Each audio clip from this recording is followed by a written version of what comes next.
Bendita seja a Trindade, para sempre seja bendita. Leitura do Ofício das Leituras, dia 17 de maio de 2023, da primeira carta de São João, o Anticristo. Filhinhos, esta é a última hora. Ouvistes dizer que o Anticristo virá. Com efeito, muitos anticristos já apareceram. Por isso sabemos que chegou a última hora. Eles saíram do nosso meio, mas não eram dos nossos, pois se fossem realmente dos nossos, teriam permanecido conosco. Mas era necessário ficar claro que nem todos são dos nossos. Vós já recebestes a unção do Santo, e todos têm desconhecimento. Se eu vos escrevi, não é porque ignorais a verdade, mas porque a conheceis e porque nenhuma mentira provém da verdade. Quem é o mentiroso senão aquele que nega que Jesus é o Cristo? O Anticristo é aquele que nega o Pai e o Filho. Todo aquele que nega o Filho também não possui o Pai. Quem confessa o Filho possui também o Pai. Permaneça dentro de vós aquilo que ouvistes desde o princípio. Se o que ouvistes desde o princípio permanecer em vós, permanecereis com o Filho e com o Pai. E esta é a promessa que ele nos fez, a vida eterna.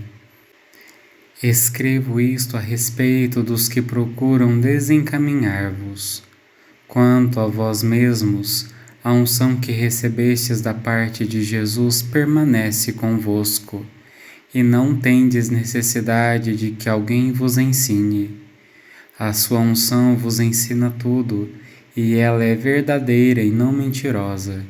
Por isso, conforme a unção de Jesus vos ensinou, permanecei nele. Então agora, filhinhos, permanecei nele. Assim poderemos ter plena confiança quando ele se manifestar, e não seremos vergonhosamente afastados dele quando da sua vinda. E já que sabeis que ele é justo, sabei também que todo aquele que pratica a justiça nasceu dele. Em vós permanece a unção recebida, e não precisais que alguém vos ensine, pois a sua unção vos faz sábios em tudo. Aleluia! Exultai e alegrai-vos no Senhor vosso Deus, porque Ele fez cair uma chuva oportuna.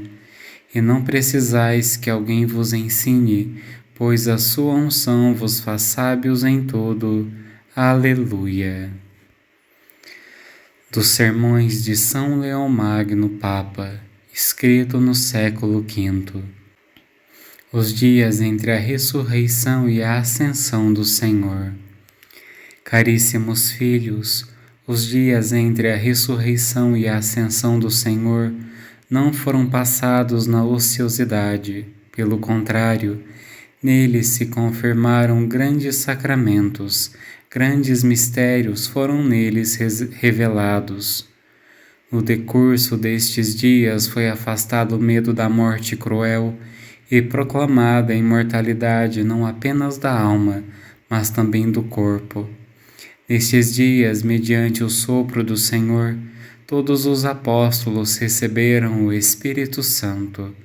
Nestes dias foi confiado ao apóstolo Pedro, mas que a todos os outros, o cuidado do rebanho do Senhor, depois de ter recebido as chaves do reino.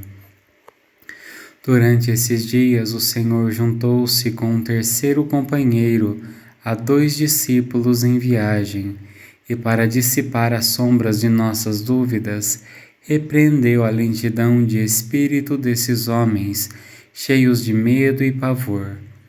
Seus corações, por ele iluminados, receberam a chama da fé, e à medida que o Senhor ia lhes explicando as Escrituras, foram se convertendo, de indecisos que eram em ardorosos, e mais, Ao partir o pão, quando estavam sentados com ele à mesa, abriram-se-lhe os olhos. Abriram-se os olhos dos dois discípulos, como os dos nossos primeiros pais. Mas quão mais felizes foram os olhos dos dois discípulos ante a glorificação da própria natureza manifestada em Cristo, do que os olhos de nossos primeiros pais ante a vergonha da própria prevaricação? Durante todo este tempo, caríssimos filhos, passado entre a ressurreição e a ascensão do Senhor, a providência de Deus esforçou-se por ensinar e insinuar não apenas aos olhos, mas também aos corações dos seus, que a ressurreição do Senhor Jesus Cristo era tão real como seu nascimento, paixão e morte. Os santos apóstolos e todos os discípulos ficaram muito perturbados com a tragédia da cruz e hesitavam em acreditar na ressurreição. De tal modo eles foram fortalecidos pela evidência da verdade que, quando o Senhor subiu aos céus, não experimentaram tristeza alguma, mas pelo contrário encheram-se de grande alegria. Na verdade, era grande e indizível o motivo de sua alegria. Diante daquela santa multidão contemplavam a natureza humana que subia a uma dignidade superior à de todas as criaturas celestes, ultrapassando até mesmo as hierarquias dos anjos e a altura sublime dos arcanjos. Deste modo foi recebida junto do Eterno Pai, que associou ao trono de sua glória, depois de tê-la unido na pessoa do Filho, a sua própria natureza divina. Vou preparar para vós um lugar, e ao voltar vou levar-vos comigo, para que onde estou estejais vós também junto a mim. Aleluia. Rogarei a meu Pai, e ele há de enviar-vos um outro Paráclito, que fique convosco para sempre. E ao voltar vou levar-vos comigo, para que onde estou estejais vós também junto a mim. Aleluia. Oremos. Ó Deus, ao celebrarmos solenemente a ressurreição do vosso Filho, concedei que nos alegremos com todos os santos quando ele vier na sua glória. Por nosso Senhor Jesus Cristo, vosso Filho, na unidade do Espírito Santo. Amém. Bendigamos ao Senhor, graças a Deus.